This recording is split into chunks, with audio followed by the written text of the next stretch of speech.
bottom of the screen. I think it was 77% in favor of Ian, 23% in favor of Coco. It was a quick drive-by there with the numbers, but I do believe that's what I saw. Coco bottom of your screen, Ian here at the top. Ian coming out with drill arrows early on, and Juicy, you were talking about how drill arrows void. Arrows plus void is now the best spell combo in the game. For the viewers at home that are getting used to the void spell, talk to me a little bit why you believe that is the best combo. Well, they just synergize so well with each other because the void, it can be an Evo Zap or a rocket. So it can be a little bit of damage paired with the arrows to wipe anything out, or it can be a lot of bit of damage by itself and then using the arrows to clean up the little units. So it's a lot of synergy with that spell combo. Yeah, and people still obviously learning all the ins and outs of that void spell, but void plus arrows does seem to be the key to taking out most things on the board. And Ice Golem, as Rich Slayton probably very, very happy about, has seen a massive uptick ever since Mo kind of made that Ice Golem minor deck popular in the last meta. Now we're seeing just how good Ice Golem is once again for 2 Elixir to kind of drain down that Dagger Duchess's daggers for whatever might be coming in behind, as we're seeing right there. Yeah, the Ice Golem just does a great job of cleaning those daggers, like you said, and allowing the Goblin Drill to get a lot of value on the tower. You know, usually the Goblin Drill, even by itself, it's still a threat versus the Dagger Duchess because it has a lot of HP. But, I mean, if you get an Ice Golem to distract all those daggers, then the Drill poses even more of a threat. And we'll see if we see the signature good game early out for Ian. Getting a little insight from watching some of his content, he talked about how it's kind of his trademark or one of his go-to moves to call good game early on, even if he doesn't believe it is good game. It's kind of a way for him to lock in, kind of telling himself like, okay, dude, this game is not going to go the way that I want it to unless I buckle in. So that's kind of his way of letting himself and us at home know that he's turning it up. And speaking of turning things up, Josh talked about the Bomber kind of falling completely out of favor, as it was definitely the most popular Evo.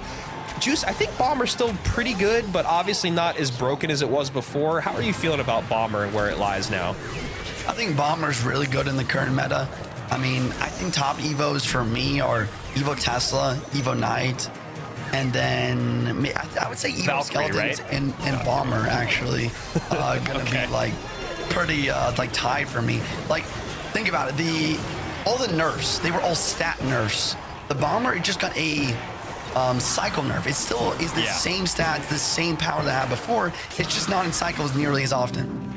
Yeah, and I agree that and there's the good game early from Ian. After that good Graveyard push comes in from Coco. Graveyard pretty popular here today, and again, these cycle decks maybe not being quite as effective. I think we've seen maybe one cycle deck prevail so far today, but even so, it was not a traditional cycle drill deck. Yeah, Graveyard, same boat here. If you distract the Dagger Duchess enough and it runs out, then a lot of skeletons can connect as well. As we're seeing here, the Snowball, kind of like a mini freeze, slowing everything down, and the Prediction Tesla with the Evo Bomber as well. Gonna keep Coco in the damage lead here. Yeah, Coco doing a really good job of catching those bombers, and while the win rate with Drill for Ian is at 75%, and the win rate for Coco with Graveyard is only 43%. Coco doing a really, really good job right now of using his guards defensively to pick up the drills, using them to tank over the bridge, and also using them to tank while they cross the bridge for that Graveyard. As we saw, the last Graveyard push was just guards at the bridge, GY in, Snowball late, and now we see Ian rocking that Tesla on the left-hand side to help clean up those GYs. Yeah, 2 Evo Teslas in cycle right now. This little Prince on the right is going to stay charged up, though, cleaning up the Finks. Here comes the Graveyard push on the left, forcing out the defensive poison. And I think that's going to be the biggest thing here, is that Coco's using his poisons on offense, but Ian is using his poisons on defense, and that's where that damage separation is starting here. Yeah, and it doesn't even seem like Coco was, and that was a great set of goblins there for Ian, just getting right on top of the tower. Knight not being able to pick them up, and now even a higher, more aggressive Tesla here, going to bait out more elixir from Coco as Ian doubles down at the bridge. And Ian doing a really great job of turning the game around here at the end. 596 poison in, GY in with the Snowball, and a mad dash here for the finish. 709, 458, and Ian does a great job closing things out in the final moments. those bombers from Ian. Ian doing a good job staying aggressive with them. So that was a fun little battle to see, as it's still going to continue on that bomber battle at the bridge, but it's just not going to be so aggressive like it was for so long. And again, I'm really, really happy with the balance changes there. And I think your point about the bomber not actually getting nerfed, it's just the cycle getting nerfed is really interesting, as we see a void cycled on top of tower, 26-24 from 27-68 for you guys at home that want to do the math there. That is what a naked void does on tower. So not substantial, but also not insignificant. Yeah, I would agree with that. And there just goes another reason why void is just so popular. It's just so versatile. You can cycle it on a tower, get some damage. You can use it to fully counter a Sparky, a wizard, or an Electro Dragon. There's just so many different uses for it. You see a wizard in the back for Ian, Evo Wizard. We have Coco with a Night Witch and Evo Wizard himself. Interesting deck. It seems like Coco's probably going to be using a giant deck, and Ian with, I'm not sure, maybe taking Graveyard here or something else. Yeah, that's exactly what I was thinking. It does feel like giant for the bottom of your screen, and then the top of your screen with the Inferno and the barrel, you would think GY, but no, it's actually going to be balloon instead, as a naked balloon here comes across the left-hand side. Coco may be doing the correct thing. I thought he was going to completely ignore it. Goes in for arrows at the end, which is good because of the barbs coming out on that right-hand side. This ends up being a pretty even trade, 23-70 to 25-28, and even in elixirs. So, you know, Ian gets the worst of that exchange. Coco doing a good job in those final moments to send in those arrows to stop that balloon from getting too much damage. Night Witch at the bridge as well, applying pressure, forcing out the Evo Wizard from Ian. Is this a Evo Wizard Lava Loon deck from Ian? That would be wild. Maybe it's just a Loon cycle. Yeah, it looks like he's got Monk. I was going to say that makes sense when you look at it, but then the Monk coming down, I think you're right. It's just going to be a Monk cycle deck here, maybe Snowball in the mix as well. And yeah, I think that would be odd if we saw the lava with the wizard, but yeah, as we know, Juice, things can definitely change this early on in the meta. Absolutely. Here comes the balloon ops lane again, and then the freeze, surprise freeze, a balloon on tower. Does he have a void or arrows for this? He decides to let it go and go all in for a push. He wants a tower trade. Maybe he wants 2 towers for himself. Evo Barbs on the left-hand side. Evo Barbs in the middle, Night Witch in the back, Wizard doing damage in both lanes, and this is trouble for Ian. As you can see, he's got a little smile on his face. That's not the smile that you want to see. That's the smile of, oh man, I just got real bad, as you thought maybe the tower goes down on the left-hand side. Coco doing a great job, blood in the water, going for the 3 crown. Not gonna get it, but a dominant game number 2 win.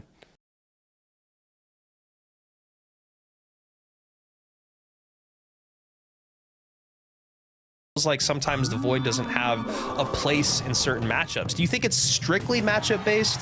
Do you think that it's an over adjustment, or do you think that void is actually exactly where it needs to be in terms of its effectiveness, but it's still matchup based?